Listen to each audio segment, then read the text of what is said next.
মই কোনো খালি মটিভেশ্যন দিয়া কথা নকওঁ, মই প্ৰেক্টিকেলি আৰু লজিকেলি কথা কওঁ।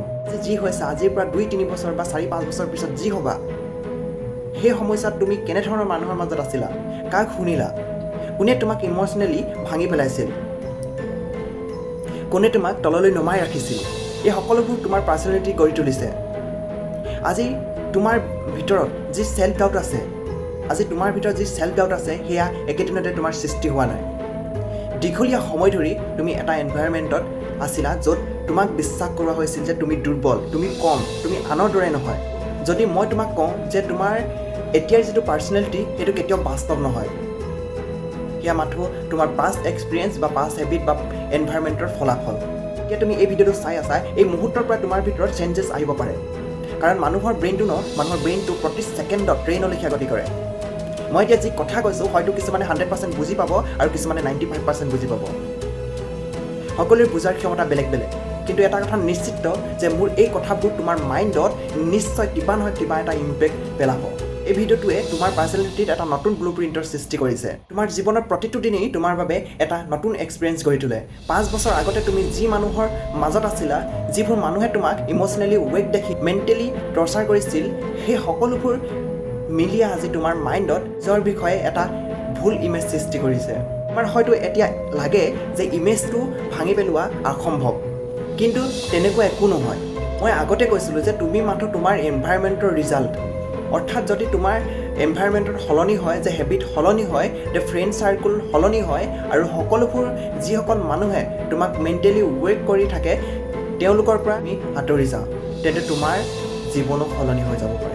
যিবোৰ বস্তুৱে তোমাক ভিতৰৰ পৰা দুৰ্বল কৰিছে সেইবোৰ ইগন'ৰ কৰিব লাগিব। তোমাৰ ব্ৰেইনক প্ৰথমে এটা কথা বুজাব লাগিব যে মই এতিয়া যি হৈছোঁ সেয়া পাৰ্মিনেণ্ট নহয়। যদি তোমাৰ ভিতৰত ছেল্ফ ডাউট আছে, তাৰ অৰ্থ এইটো নহয় যে জীৱনত কোনোবা ছেল্ফ ডাউট তেওঁ থাকিব। তুমি সলনি হ'ব পাৰা। যদি তুমি এতিয়া নিজকে আনৰ লগত কম্পেয়াৰ কৰা, অভাৰ থিংকিং কৰা, তাৰ অৰ্থ এইটো নহয় যে জীৱন জুৰি এনেকৈ থাকিবা। হয়তো তুমি আগতে এইবোৰৰ পৰা ওলাই আহিব নোৱাৰিছিলা, কিন্তু এতিয়া পাৰিবা, কাৰণ এতিয়া তুমি এই কথাবোৰ বুজিবলৈ আৰম্ভ কৰিছা। যি মানুহে যি হেবিটে তোমাক মেণ্টেলি ৱেক কৰি আছে সেইবোৰ তুমি এৰিবই লাগিব।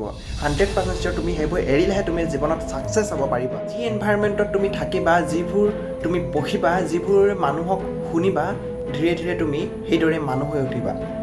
তুমি আজিৰ দিনত যি হৈছা সেইটো ফাইনেল নহয়, আৰু ভৱিষ্যতে যি হ'বা সেইটো পাৰ্মিনেণ্ট নহয়, কাৰণ মানুহ নিজৰ এনভাইৰমেণ্ট অনুযায়ী সলনি হয়।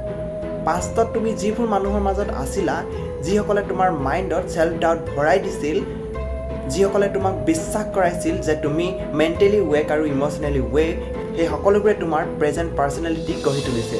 কিন্তু যদি তোমাৰ হেবিট সলনি কৰা যায়, তেন্তে এনভাইৰমেণ্ট সলনি কৰা যায়, তেন্তে তোমাৰ পাৰ্চনেলিটি সম্পূৰ্ণ সলনি কৰিব পাৰি।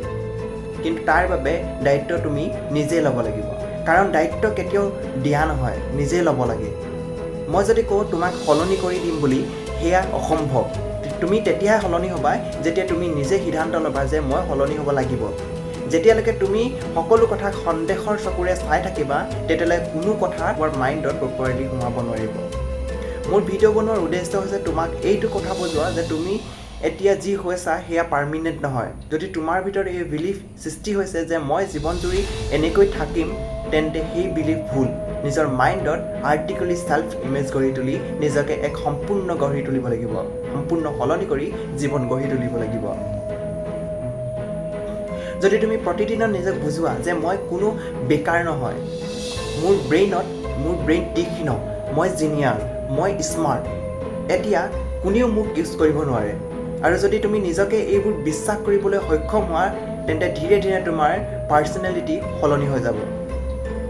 যদি তুমি সঁচাকৈ তোমাৰ মেণ্টেলি ৱেক কৰা মানুহৰ পৰা দূৰ হ'বলৈ, হেবিট সলনি কৰিবলৈ, আৰু তোমাৰ নতুন জীৱন তোমাক অপেক্ষা কৰি আছে,